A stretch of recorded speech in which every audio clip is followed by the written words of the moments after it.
আজি আমাৰ পৌৰাবাৰী মানে বিপে প্ৰাইমাৰী কমিটিৰ 21তম বাৰ্ষিক অধিৱেশনত আমি নতুন কমিটি গঠন কৰা হৈছে।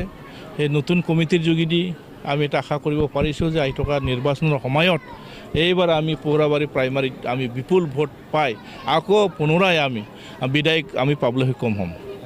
আমাৰ ইয়াত নতুনকৈ ইনচাৰ্জ হিচাপে আমি বৰ্তমান আমাৰ যিটো মানে সভাপতি তেখেতে বেমাৰ হৈ আছে, এতিয়া ইনচাৰ্জ হিচাপে আমাৰ নৰ বাহাদুৰ চেত্ৰীক আমি সভাপতি হিচাপে বাছনি কৰিছোঁ।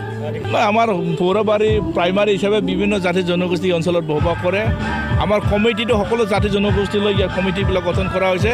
এইবাৰ কমিটিৰ মজবুত কমিটি হৈছে, সেই কমিটি ভাল কাম কৰিব আৰু যিটো আমাৰ নিজৰ চৰকাৰ হিচাপে এইবাৰ আমি আমাৰ যিবিলাক পৌৰাবাৰী অঞ্চলৰ যিবিলাক সমস্যা আছে সেই সমস্যাবিলাক আমি ভালকৈ ৰূপায়ণ কৰিম আৰু উন্নয়ন কৰিবৰ কাৰণে আমি সকলোৱে দায়িত্ব ল'ব লাগিব। ইয়াৰ কাৰণে মই ৰাইজক আহ্বান কৰিব বিচাৰিছোঁ, যিকোনো আঁচনিৰ পৰা আপোনালোকে পিছ পৰিব থাকিব নালাগে। যিমান পাৰে আমি এটাৰ পিছত এটাকৈ আমি যিবিলাক মানে BPF চৰকাৰ হিচাপে এইবাৰ আমি প্ৰতিশ্ৰুতি দিছিলে, সেই প্ৰতিশ্ৰুতিটো আমি অহা আমাৰ BTG একৰ্ড হিচাপে।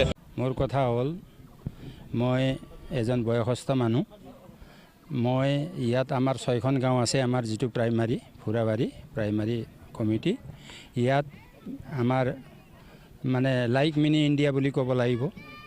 ইয়াত সকলো জাতি ধৰ্ম নিৰ্বিশেষে সকলো কাষ্টৰ মানুহ আছে। এওঁলোকক সম অধিকাৰ দি পেলাই চবেই যাতে সন্তুষ্ট হয়, সেই হিচাপে মানে কৰ্মক্ষেত্ৰত আগুৱাই লৈ যাম বুলি মই ভাবোঁ। ভাইচ প্ৰেছিডেণ্ট আছিলোঁ, উপসভাপতি আছিলোঁ। মই এতিয়াও পূৰ্ণাংগ সভাপতি নহয়, মই ভাৰপ্ৰাপ্তহে।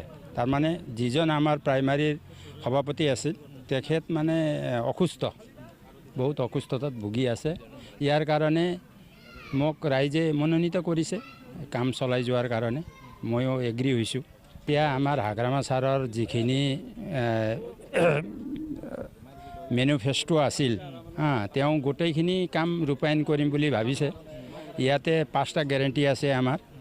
প্ৰথম গেৰেণ্টি হ'ল মাটি বাৰী পাট্টা দিয়া, 2 নম্বৰতে নিবনুৱা যুৱক যুৱতীসকলক কৰ্মসংস্থান দিয়া, তৃতীয়তে হ'ল আমাৰ মহিলা সবলীকৰণ কৰা, আৰু চতুৰ্থতে হ'ল আমাৰ এই বয়োজ্যেষ্ঠসকলক মানে একালীন সাহাৰ্য দিয়া, আৰু লগতে 5 নম্বৰটো হ'ল আমাৰ যিবিলাক শিক্ষিত নিবনুৱা আছে, ল'ৰা ছোৱালী আছে, তেওঁলোকক ইনষ্টিটিউটৰ দ্বাৰা প্ৰশিক্ষণ প্ৰাপ্ত কৰাই তেওঁলোকক চাকৰি যাতে ল'ব পাৰে তাৰ কাৰণে সুবিধা কৰি দিব প্ৰত্যেক সদৰত বুলি তেওঁ মেনিফেষ্টোত লিখা আছে।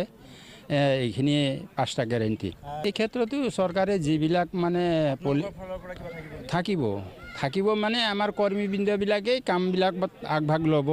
এইবিলাকতো চৰকাৰৰ কৰণীয় কাম, য'ত যেনেকৈ সুবিধা দিব। বজাৰ যিহেতু বজাৰটো আমাৰ ডিপাৰ্টমেণ্টৰ ভিতৰতে পৰিছে, তেখেতে যিবিলাক আদেশ দিয়ে, ধৰক এতিয়া বজাৰবিলাকত কিছুমান অসুবিধা আছে, সেই অসুবিধাখিনি দূৰ কৰি তাতে স্থায়ী ঘৰ চৰ বিল্ডিং এনেকুৱা ৰাখা মেলাৰ কাৰণে যদি সুবিধা কৰি দিম বুলি কৈছে, এইবিলাক পলিচি ল'লে আমাৰ মৰাণচাৰী বজাৰতো লোৱা হ'ব, আৰু তেনেকৈ ৰৌতা চাৰিআলিতো আছে, আৰু ৰৌতা ষ্টেচনত আছে।